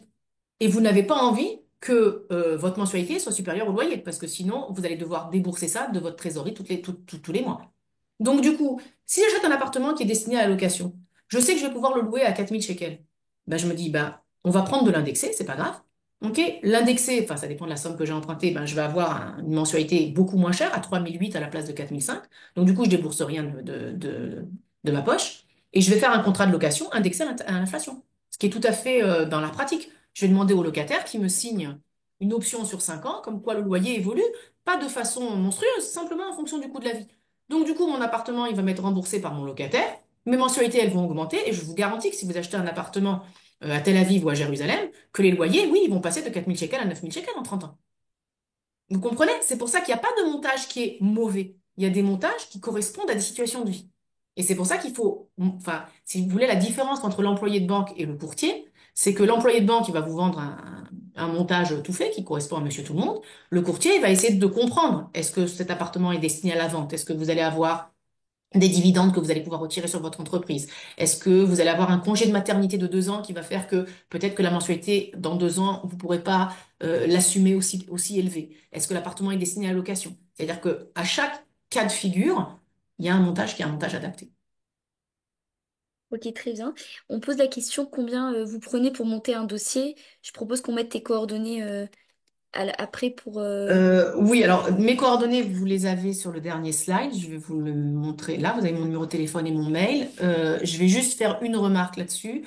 Vous avez deux types de courtiers. Vous avez des courtiers qui travaillent au forfait et des courtiers qui travaillent au pourcentage de la somme empruntée. C'est ça la pratique en Israël. Donc c'est soit le forfait, soit le pourcentage. Moi, je travaille au forfait. Maintenant, mon forfait, je vais pas l'avancer parce qu'il n'est pas fixe. Tout dépend de la complexité du dossier. Vous comprenez bien que un dossier sur lequel il y a une vérification de la capacité d'endettement des deux parents qui sont garants, c'est pas comme un dossier sur lequel il n'y a pas de garant. Une seconde main qui va être livrée dans 3 mois, c'est pas comme un projet que je vais accompagner jusqu'en 2027, parce qu'il va falloir à chaque libération de fonds penser est-ce qu'on libère de ce volet-là ou de ce volet-là parce que telle donnée va changer. Donc voilà, si vous voulez, ça dépend de l'investissement nécessaire dans le dossier. Donc je travaille au forfait et j'ai une fourchette en fonction de la difficulté du dossier. Ok. Ensuite, Bruno demande, étant à la retraite en France, est-il possible d'envisager un emprunt dans un organisme européen? Alors, je suis pas du tout spécialiste du crédit immobilier en France. Je veux dire, comme vous l'avez vu, j'ai fait mon arrière en 90, j'avais 18 ans. J'ai fait mes études ici et toute ma vie professionnelle ici. Donc, j'ai aucun contact avec les banques françaises. Si je peux vous donner une recommandation, si vous pouvez obtenir un crédit en France, les taux seront meilleurs. Donc, faites-le. Ou en tout cas sur une partie, puisqu'ici, vous avez le droit que à 50%. D'après ce que j'ai compris de la pratique, puisque j'ai beaucoup de Français qui viennent me parler, je pense qu'aujourd'hui, pour pouvoir obtenir un crédit en France, il faut avoir un bien immobilier en France. Il faut donner une garantie ou un patrimoine. Ok. Donc, les gens qui liquident tout et viennent ici, c'est pas une solution pour eux. Mais prenez contact avec des partenaires français. Là-dessus, je pourrais pas vous orienter, en tout cas pas de façon professionnelle. Merci beaucoup. Eden demande, est-ce qu'il y a un outil de simulation avec les taux d'emprunt actualisés? Au mieux, une application, au minimum, un Excel à remplir. Alors, toutes les banques d'Israël ont un simulateur. Toutes. C'est-à-dire que vous rentrez sur Banque Mizrahi, Banque Leumi, Banque Hapoalim, vous avez un calculateur, si vous voulez, en ligne. Il vous dit combien vous voulez emprunter, quel est le taux. C'est pas un simulateur aussi professionnel que ceux des courtiers, mais ils sont pas mal. Très bien. Bon, je sais pas si c'est une blague ou une question, mais bon, comment les religieux font pour acheter si, s'ils sont au collège et qu'ils n'ont pas de revenus? On voit qu'il y en a pas mal qui arrivent Euh, à acheter, surtout à Non, c'est pas Jérusalem. une. Alors, d'abord, c'est pas une blague. Je vais vous dire honnêtement. Il y avait même il y a une émission télévisée là-dessus. Comme quoi, d'abord, c'est une orientation. C'est-à-dire que dès que l'enfant naît, il commence à mettre de l'argent de côté pour l'appartement, dès le début. Alors que dans d'autres secteurs, si vous voulez, on est beaucoup moins orienté achat. Donc ça, c'est la première chose. Mais ce que je peux vous dire, c'est que d'abord, il y a beaucoup de courtiers en crédit immobilier orthodoxes, parce que les orthodoxes n'arrivent plus à acheter sans prendre de crédit. Ça, c'est la première chose. Et que chaque banque a en fait son ciblage clientèle. Et vous avez des banques qui ont comme ciblage clientèle les populations orthodoxes. Et ces populations-là, certaines banques, donc, dont je peux vous dire le nom, vous avez essentiellement la banque Mizrahi et la banque Yerushalayim, ce sont les deux en fait qui sont le plus présentes sur le secteur des orthodoxes. Elles reconnaissent les bourses qui sont données par les collèges, parce qu'en fait, ces gens-là, ils n'ont pas de bulletin de salaire, mais ils ont en fait des bourses du collège. Et ils reconnaissent ces bourses du collège comme un revenu net. Ok. Donc, du coup, ils font les mêmes calculs de la capacité d'endettement et ça passe. Les crédits qu'ils prennent sont moins importants parce qu'ils se font aussi beaucoup aider par des GMAR. Ok. Donc, enfin, il y a des GMAR qui rassemblent, je sais pas comment traduire le mot GMAR, parce que tout le monde sait ce que ça veut dire. Ouais, moi non plus, j'arrive pas, j'ai pas le terme. En tout cas, c'est des emprunts en fait de la communauté, non? Qui sont qu'est-ce que. Oui, en fait, il y a des grands donateurs américains essentiellement qui veulent aider justement les orthodoxes à acheter des appartements. Donc, ils vont donner des sommes qui vont être prêtées sans intérêt dans le cadre d'achat d'appartements. Donc en fait, si vous voulez, il y a des espèces de prêts communautaires, si je peux dire, extrêmement subventionnés qui aident justement ces jeunes couples pour l'apport personnel. Merci beaucoup. Tu as élucidé un mystère. Euh, Ok. alors, Esther demande, lors d'un divorce, pour acheter les 100% des parts de l'ex-conjoint qui possède 50%, est-ce possible d'avoir un crédit à 100%? Alors, généralement, en fait, on n'a pas besoin d'avoir un crédit à 100% parce que pensez que l'appartement, quand il a été acheté, il y a déjà eu 25% d'apport personnel. Donc, du coup, ça va pas être un financement à 100%. C'est-à-dire que je prends un exemple tout simple. Vous avez acheté un appartement à 2 millions. Le couple a déjà mis 500 000 shekels sur la table. Il n'y a plus qu'un crédit d'1,5 million.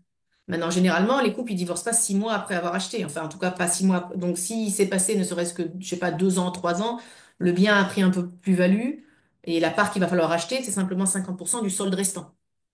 Donc, on peut jamais avoir 100% de financement. Si on a bien respecté la règle des 75% de financement au début, ben, généralement, on va arriver à 75% à la fin aussi. Et sinon, on complétera par un petit crédit à la conso. Excusez-moi, je peux rajouter quelque chose? Oui, bien Vous me sûr. dites, non, il n'y a plus du tout de crédit sur le bien immobilier. Mais pour acheter les parts de l'ex-conjoint, il n'y a pas de trésorerie. Donc, est-ce qu'on peut avoir les 100% des 50% de l'ex-conjoint? Ah bah oui, les 100% des 50%, c'est 50% de la valeur du bien. Aucun problème. Ok, merci. Aucun problème. Ensuite, Talia demande, est-ce que le garant peut être un grand-parent pour ses petits-enfants? Non. Premier degré de parenté. D'accord. Uniquement papa, maman, frère, sœur ou enfant. Ok. Ensuite, David Dreyfus demande, est-ce que, en tant que résident étranger, peut-on mettre un appartement français en hypothèque pour obtenir un meilleur crédit en Israël? Je suis pas sûre d'avoir bien compris. Je, Excuse-moi. je répète, je répète. En tant que résident étranger, peut-on mettre un appartement français en hypothèque pour obtenir un meilleur crédit en Israël? Non. Enfin, aucune banque israélienne ne pourra mettre une hypothèque sur un appartement français. Donc, ils vont pas envoyer Interpol pour récupérer ce qu'il faut. C'est impossible. Ça peut pas fonctionner comme ça. C'est-à-dire que mettre un appartement français en hypothèque en France et transférer après les fonds en Israël, ça c'est possible. C'est ce que je disais tout à l'heure.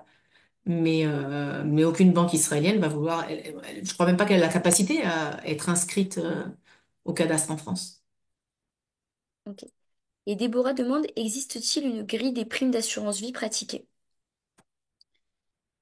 Non, non, mais alors vous avez beaucoup d'agents en assurance qui vous font les simulations de façon tout à fait gratuite et vous en avez pas mal de francophones. Si vous voulez m'envoyer un WhatsApp, je peux vous donner. Et généralement, c'est ce que je fais avec mes clients. Ça veut dire que euh, si vous voulez, dans mon travail de courtier, je veux surtout pas arriver au bout du processus et de m'apercevoir au moment du développement des fonds que la personne n'est pas assurable ou que l'assurance est tellement chère que finalement ils pourront pas aller au bout de la transaction. Pour moi, c'est le cas catastrophe. Donc, dès que je sens qu'il y a une problématique, disons, au niveau de l'assurance, soit à cause de l'âge, soit à cause d'un cas de maladie ou quoi que ce soit, j'oriente mon client vers un agent en assurance qui va lui faire une simulation, en fait, du coût de l'assurance. Et la simulation, elle dépend d'un questionnaire médical. C'est pour ça qu'il n'existe pas une grille. Ça va dépendre de l'âge, fumeur, non fumeur, questionnaire médical, somme empruntée. Donc en fait, moi, je réoriente vers un professionnel qui va vous faire une simulation. Donc, si vous voulez, avec plaisir, je peux vous donner un numéro de téléphone de professionnel francophone. Très bien. Par rapport à la guerre, les taux risquent de monter dans les prochaines années? C'est une question. C'est une bonne question. Moi, je pense pas. A priori, je pense pas. Je crois que on a été très très secoué en 2023 et en 2024. J'espère qu'on s'oriente vers une stabilisation à la fois du budget de l'État et à la fois de l'issue de cette guerre. Je pense que je pense qu'on est au plus haut entre guillemets. Ok. C'est mon appréciation. Ensuite, Bruno demande, peut-on bénéficier de la loterie quand on est à la retraite? Je crois que oui. Il faut simplement être primo-accédant. Ok. Je pense qu'il n'y a pas de... Enfin, à vérifier, mais je pense qu'il n'y a pas de problème. Après, il faut avoir la capacité d'endettement, etc., etc. Mais a priori, oui, c'est réservé à tous ceux qui n'ont jamais eu accès à la propriété. Ok. Et Michael demande, les loyers ne sont pas... Est-ce que les loyers sont indexés? Est-ce que les loyers ne sont pas indexés, pardon? Les loyers, alors, si vous voulez, le marché de l'achat immobilier est très cher parce qu'il n'existe pas un marché locatif protégé. Ok, hein, c'est un petit peu ça, si vous voulez, qui explique que les gens achètent. Et pour répondre à vos questions, en vérité, il n'y a aucune obligation. Donc, quand vous signez un contrat de location, le propriétaire de l'appartement peut décider au bout d'un an qu'il va vous augmenter votre loyer sans aucune proportion à quoi que ce soit. Donc, quand on fait un contrat de location indexé au prix de la vie, c'est qu'on est quelqu'un, enfin, c'est ce qu'on appelle être fair en hébreu, c'est être vraiment juste, c'est pas exagéré, vous voyez. Mais dans beaucoup de zones, l'augmentation des loyers, elle est beaucoup plus élevée que le coût de la vie. Donc, si vous demandez que le coût de la vie, tout le monde va accepter. Je sais pas, je vais vous donner un exemple tout simple, puisqu'on avait parlé de la guerre il y a quelques minutes. Si vous voulez, les prix des loyers à Jérusalem, puisqu'on parle de Jérusalem, ils ont augmenté de façon énorme en 2023 et en 2024. Parce que toutes ces personnes qui ont été déplacées des zones sud, il fallait qu'elles trouvent, enfin, comme la guerre s'est installée, ben, il y en a beaucoup qui sont venus vivre à Jérusalem et qui ont scolarisé leurs enfants à Jérusalem. Donc, du coup, les demandes sur le marché locatif étaient énormes. Et donc, comme il n'y avait pas assez de logements, euh, les loyers ont explosé par rapport à ce qui se faisait il y a 2 ans, il y a 3 ans. C'est Et pas il n'y que a pas par de rapport. protection, c'est une question d'offre et de demande. Ok. Il n'y Donc a tu pas dis de que c'est pas que protection. par rapport au crédit ou voilà, c'est aussi par rapport à la situation. Ben, le problème, voilà, c'est l'offre et la demande. Donc, s'il manque des logements, les loyers vont augmenter forcément. Ok. Déborah demande l'obtention d'un prêt est-elle plus facile quand le bien est destiné à la location? Non, c'est la même chose. C'est la même chose. La seule chose, c'est qu'au niveau des revenus, on va reconnaître le futur rapport locatif du bien. Donc, on va ajouter à vos revenus le revenu locatif du bien. Ok. Michael a mis un lien c'est un meilleur taux crédit.com, simulateur de crédit taux fixe sans indexion. Je sais pas si tu connais ce site ou si tu C'est un recommandes. site français, meilleur taux? Oui, Oui. Oui, Enfin, oui, c'est un site français, ça permet de rentrer juste le taux et ensuite l'assurance et ça vous donne un estimé du coût et des mensualités. Donc du oui, coup, mais si c'est c'est valable sur un la France, en crédit, fait. Donc, bah non, parce que vous pouvez régler le taux. Donc si c'est un taux, taux fixe sans indexation, vous allez pouvoir avoir l'estimé de vos mensualités et du coût global de votre crédit, ça oui, sera mais vous ne exactement la même savez pas chose. quel est le taux. C'est ça le problème. Oui, non, je vous dis par rapport à un taux donné que vous vous donnez ou etc., ça te Ouais, mais permet. alors, je vais vous montrer quelque chose. Juste, attendez, si vous voulez bien. Là, vous avez juste à rentrer 5,5 ou 6 ou etc. Oui, Et ça je permet comprends juste. ce que vous voulez dire, mais si vous n'êtes pas pressé, je vais vous montrer quelque chose. Juste pour vous montrer, en fait, comment est-ce que ça fonctionne. Comme Attendez, la je vais personne partager. demandait un simulateur, Oui, oui, non, c'est vous ça. avez raison. Moi, je trouve ça un petit peu approximatif, et puis les coûts d'assurance ne seront pas les mêmes. Attendez, je vais pas partager ce que je voulais Bah, là, partager. vous avez la possibilité de mettre le coût d'assurance que vous voulez. C'est des éléments qui sont paramétrables. Oui. Mais alors voilà, je vais vous montrer ça si vous voulez, c'est le simulateur que j'utilise. OK? Vous voyez, vous avez en fait ici, j'ai pris un crédit d'1 million sur 30 ans. Vous voyez? Maintenant, ce que je veux vous montrer, c'est plusieurs choses. D'abord, je sais pas si tout le monde parle l'hébreu ou pas, mais c'est dépendant du taux de financement. Ça veut dire que là, je suis sur un taux de financement en dessous de 45%. Vous voyez? Je vous avais dit, on a les marges de 45 et 60%. Donc, si je suis à un financement inférieur à 45%, vous voyez, si vous prenez un crédit sur 30 ans, on est à 5,25. Maintenant, si je prends, parce que c'est pour ça que vous allez mettre un taux, mais le taux, il est dépendant de tellement de facteurs. Je peux pas vous dire c'est 5,2 et mettez 5,2. Si maintenant on est entre 45 et 60%, vous voyez, ça monte à 5,5. Et si je vous mets au-dessus de 60%, donc Gavois, eh ben on est à 5,75. Donc ça, c'est la première manipulation. C'est pour ça que quand vous allez mettre 5,2, ben, ça dépend combien d'apports personnels vous avez. Il faut bien connaître les règles pour que ce soit exact. Maintenant, la deuxième chose que je peux vous montrer, là, je suis sur le taux le plus élevé. Ok, quelqu'un qui va prendre 75% de financement. La durée. Ok, j'ai pris 360 mois, c'est 30 ans. Si je prends 300 mois, eh ben, on descend à 3,55. Et puis si je prends 20 ans, donc 240 mois, eh ben, on descend à 5,25. Vous voyez, ça, votre simulateur meilleur taux, il ne saura pas le faire. Ah non, non, c'est pas le but de le simuler. C'est juste en fonction d'un taux et de pouvoir calculer ce qui va en Oui, être. Bon, c'est vous qui avez la mais alors connaissance, c'est un outil ça français c'est qui post-négociation, va. si vous voulez.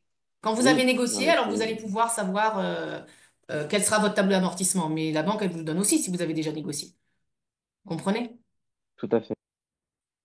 Voilà, donc bon, ça peut être un état, ça peut être quelque chose qui va compléter, mais si vous voulez, enfin, je pense que Je dis pas que enfin, c'est utile, mais il y a plus utile. Disons que sur les sites israéliens, vous allez avoir les taux du marché en fonction de vos taux. Enfin, quand vous rentrez sur le simulateur de la Mizrahi ou de la Leumi, on va vous demander quel est le prix d'achat, combien de votre apport personnel, sur combien d'années vous voulez prendre, et là, on va vous donner le taux.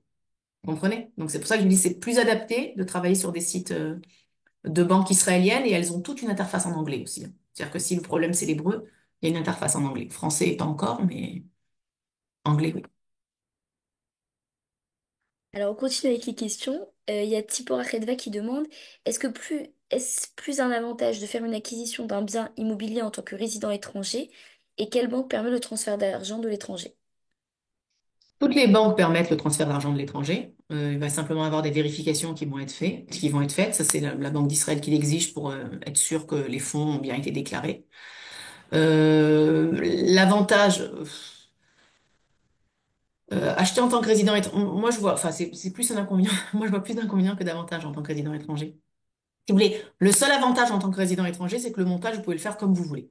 Ok. Vous n'avez pas cette obligation de prendre un tiers à fixe, mais du coup, ça veut dire que vous pouvez prendre plus de risques. Tel que je connais la mentalité française, il n'y a pas beaucoup de Français qui aiment prendre plus de risques. Par contre, au niveau du taux de financement, ben, on va vous permettre de prendre que 50% et pas 75% si vous êtes israélien. Au niveau de la taxe d'acquisition, vous allez payer plus cher. Enfin voilà quoi. Enfin, je vois pas d'intérêt majeur, si vous voulez.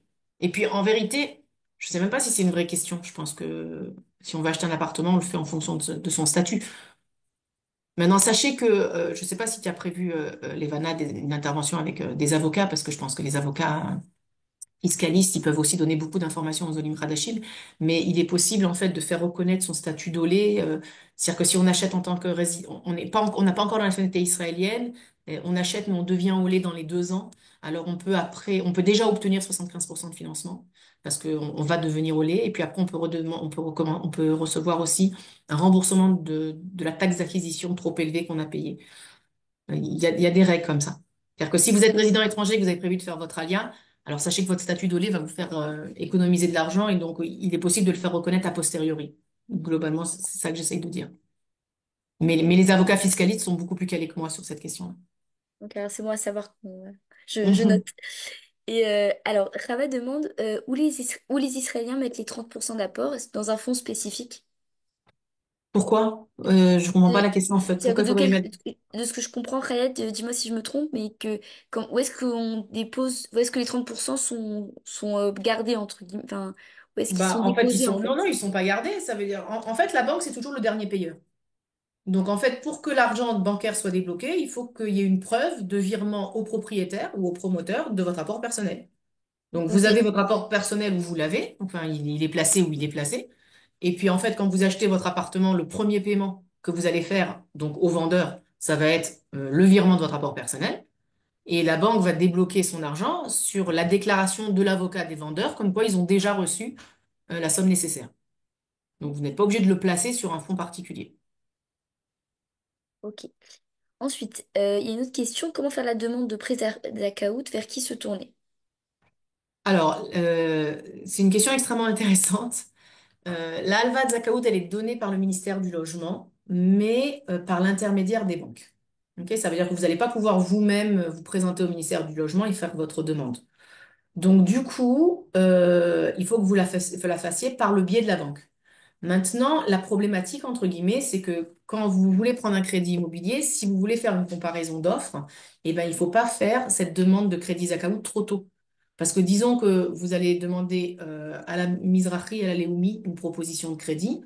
Si vous avez déjà déposé votre demande de Zakaout auprès de la Mizrahi, le ministère du Logement s'est engagé à verser l'argent à la Mizrahi et pas à la Leumi. Et après, transférer la Zakaout d'une banque à l'autre, c'est une prise de tête parce que les banques, elles ne lâchent pas la Zakaout puisqu'elles savent qu'elles ont le client. Donc, du coup, au niveau de la procédure ou de la chronologie, faites votre marché, donc faites votre appel d'offres, demandez des propositions à deux, trois banques. Quand vous savez avec quelle banque vous voulez travailler, alors auprès de cette banque-là, vous faites la demande de la TO Zakaout. Ok. Ensuite, Eden demande, peut-on investir à plusieurs, par exemple enfants avec parents, pour augmenter l'apport et la capacité de remboursement? Aucun problème.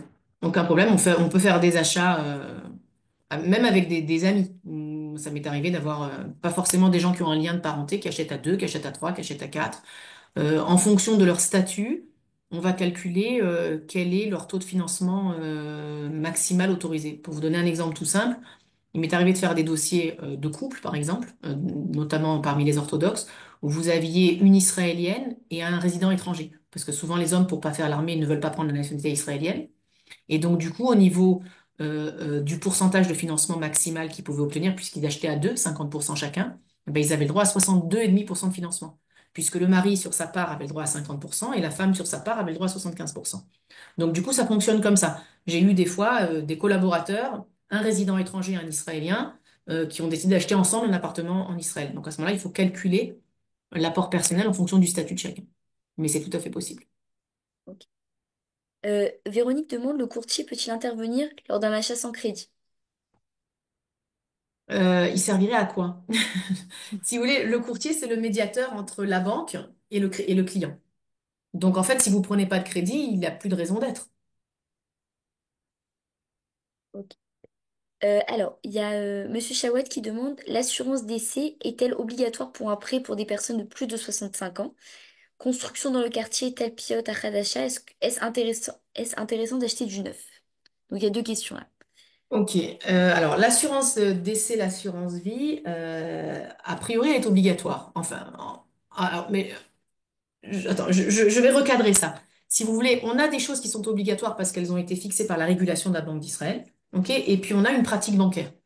Dans la pratique bancaire, toutes les banques vont demander d'avoir une assurance vie parce qu'elles veulent se couvrir en fait. Donc en fait, c'est pas une régulation, c'est quelque chose qui dans la pratique est essentiel. Maintenant, il arrive d'obtenir une dérogation, mais il faut pouvoir la justifier la dérogation. Ça veut dire que, je vais vous donner un exemple tout simple. Des fois, je fais des dossiers de personnes, de couples, ok? Et par exemple, disons que les revenus de la femme ne sont pas très importants, ok? Ou que l'essentiel des revenus vient du côté de l'homme.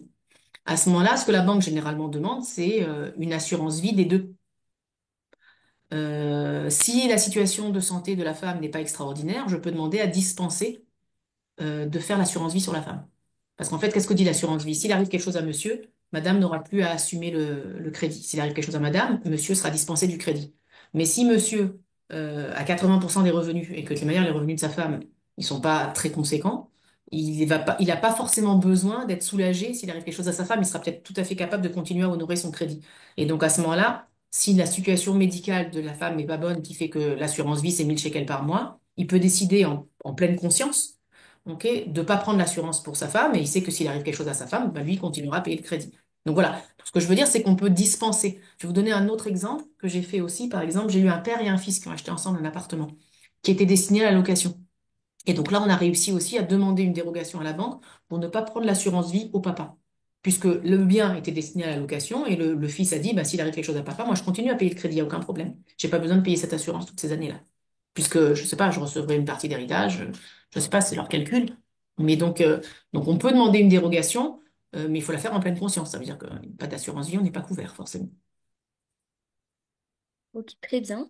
Ensuite, il y a Mickaël qui demande si tu vas envoyer est-ce que tu peux partager le diaporama, les Je peux te l'envoyer à toi si tu veux, et puis après D'accord, tu les communiqueras, puisque c'est toi qui as les adresses mail de tout le monde. Moi, exactement, exactement. Donc, n'y ai pas je vous le accès. communiquerai. Ok, Ok, merci beaucoup. parfait. Parfait. Et alors, encore, voilà, la question qui est redemandée, où est-ce qu'on peut placer entre-temps les 30%? C'est-à-dire que, en fait, je pense que la question, c'est déjà, enfin, il y a plusieurs façons de placer de l'argent à la banque, etc. Ça, c'est un autre sujet, mais dis-moi ce que... Exactement. Alors, c'est complètement un autre sujet. Et puis, j'ai vu que vous faisiez sur les investissements une série de 4 conférences. Exactement. Donc, je Enfin, pense que là, c'est une excellente question à poser à des professionnels de c'est ça. l'investissement Donc, si vous... en banque.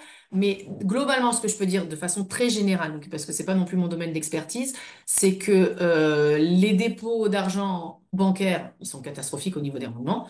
Donc, vous n'allez pas avoir du tout, ce sont pas du tout des bons placements. Aujourd'hui, si vous voulez avoir un placement pas fermé sur du long terme, il y a ce qui s'appelle la Keren Caspit. C'est un fonds qui s'appelle Keren Caspit, ça vaut le coup de chercher. Généralement, enfin, c'est quelque chose d'intéressant. Mais après, tout dépend sur combien, enfin, C'est tout dépend réservé de aux la... Israéliens, ça aussi. Exactement, est-ce que vous voulez que l'argent soit disponible, à quel terme? Voilà, c'est un petit peu ça qui va affecter après le rendement du placement. Mais Alors, j'ai vu qu'il y avait une série de conférences, ça a exactement. l'air très intéressant C'est ça, sur ces sujets-là. exactement, il y a une conférence notamment le 19 mai du docteur Daniel Guggenheim qui va faire une conférence là-dessus. Donc, Non, je vous si je peux, inviterai à y participer. Je si, vous enverrai aussi le lien pour vous si je inscrire. peux, est-ce que je peux permettre de dire quelque chose par rapport Oui. à ça? Moi, je pense aux comptes à terme sur 3 mois ou 6 mois qui peuvent rapporter entre 3,5 et 4%. Et bon, il n'y a aucun risque. Et enfin, le seul risque, c'est que cet argent n'est pas disponible pendant les 3 ou 6 mois. Et ça rapporte du 3,5-4%. En shekel, En shekel, oui, évidemment. je sais, j'ai pas trouvé ça. Je sais pas Ah dans quelle ville ben, c'est, mais à je sais pas. la discount bank, ils le font. J'ai pas pu obtenir plus de 3%. Mais bon, bravo. Voilà. Après, ça dépend aussi du montant que vous placez, je pense, de la Merci somme beaucoup. placée. Bonne soirée. Voilà, merci. Merci, merci pour l'info. Euh, alors, une autre question, et encore quelques questions. Et qu'est-ce que, on prend encore les questions, Yodit, ou tu veux... Non, moi ça va, je suis Ça là. va? Ok, très bien. Tout va Alors, bien. il y a aussi une autre question. Y a-t-il des possibilités d'avoir des crédits sans aucun apport et aucun garant? Aucun apport personnel? Ouais, donc je pense que, enfin, tu l'as dit au début, ouais, que Non, non, c'était... justement, je disais que c'était pas. Enfin, avec un apport plus. 15%, disons. Il faut au minimum 15%. Ok, d'accord. Ensuite, si une question de Véronique. Si un Non, appartement... j'aimerais juste. Enfin, je sais pas si Bien c'est sûr. exactement dans le sens de cette question-là, mais si vous voulez, j'entends très souvent dire c'est impossible d'acheter en Israël, les prix sont trop chers, c'est pas possible, etc., etc.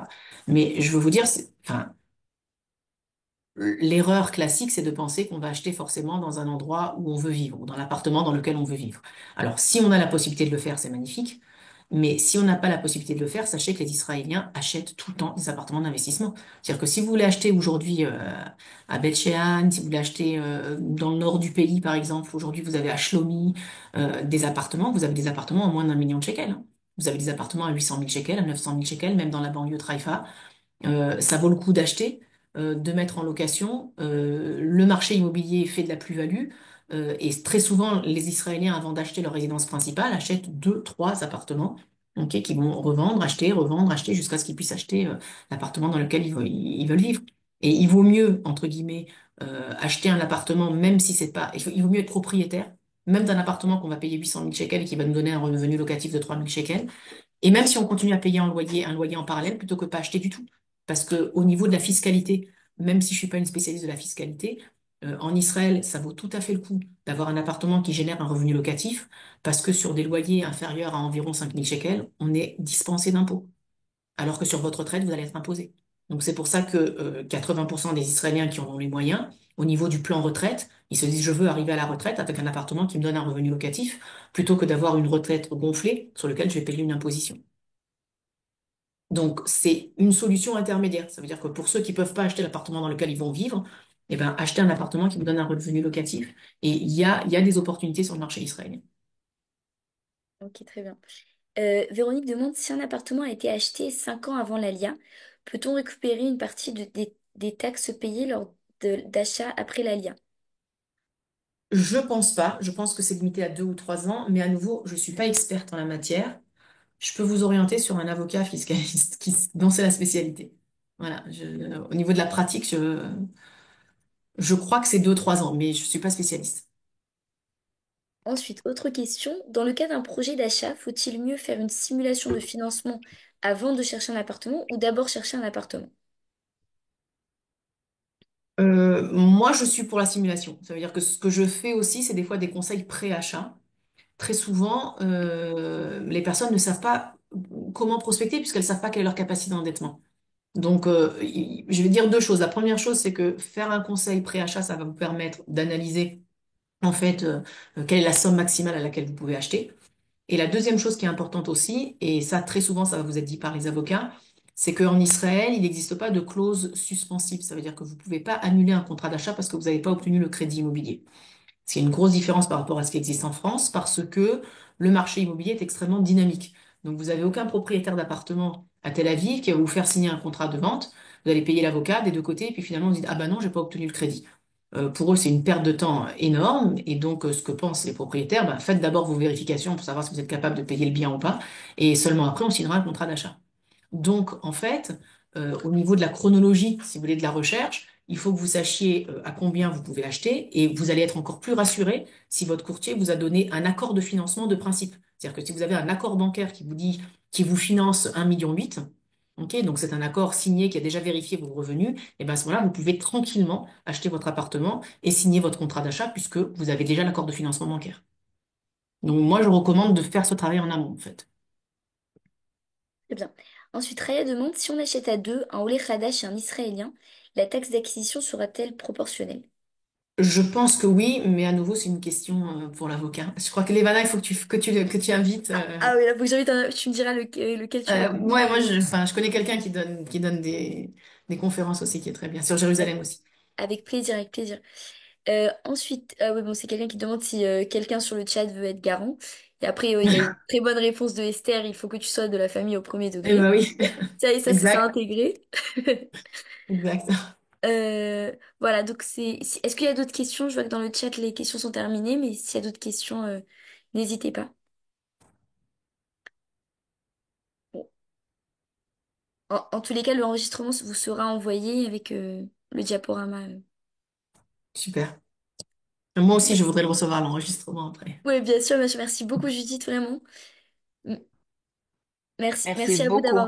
C'était très d'avoir bien. Merci participé. infiniment. Voilà, j'en Avec grand profite. plaisir. Merci, Judith. Oui, bonjour, bonjour, oui. Bonsoir. Bonsoir.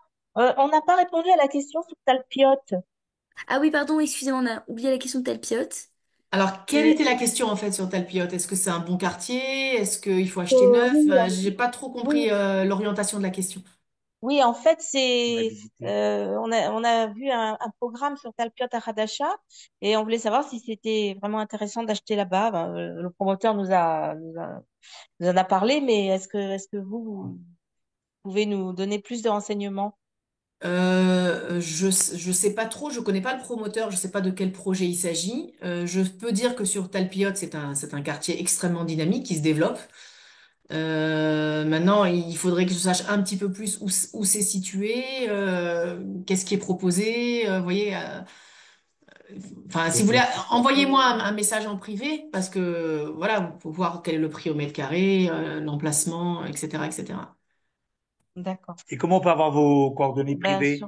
Elles sont sur la présentation en fait, mais je veux bien D'accord, repartager d'accord. sur le dernier slide là. Vous voyez, vous avez mon numéro de téléphone, mon mail et Voilà. voilà, et mon Très site. bien. Donc, Il y a Merci aussi une faisons beaucoup. une question capture de... d'écran et voilà. Il y a aussi David Gabet qui demande qu'est-ce que vous pensez du quartier de Kiryat Moshe. Moi, j'aime tous les quartiers de Jérusalem en vérité. D'accord. Non, mais je pense que c'est un bon quartier. Enfin, je pense que Jérusalem, c'est la capitale du monde entier. Il y a que de la plus-value. Il y a tout le temps de la demande. Enfin, je pense que c'est une ville extraordinaire, mais j'y vis, donc je suis peut-être pas à 100% objective. Merci beaucoup. En tous les cas, voilà, nous, on a une autre conférence là qu'on organise aussi sur ceux qui sont intéressés sur la high-tech le mardi, le high-tech à Jérusalem. Donc, ceux qui, voilà, et en tous les cas, on va avoir, si on a d'autres conférences sur ce sujet-là, voilà, que tu m'as donné l'idée de l'avocat fiscaliste, on vous tiendra au courant. Merci d'avoir participé. Avec plaisir. Bonne soirée Merci à tous. Judith, vraiment. Au revoir. Bonne soirée.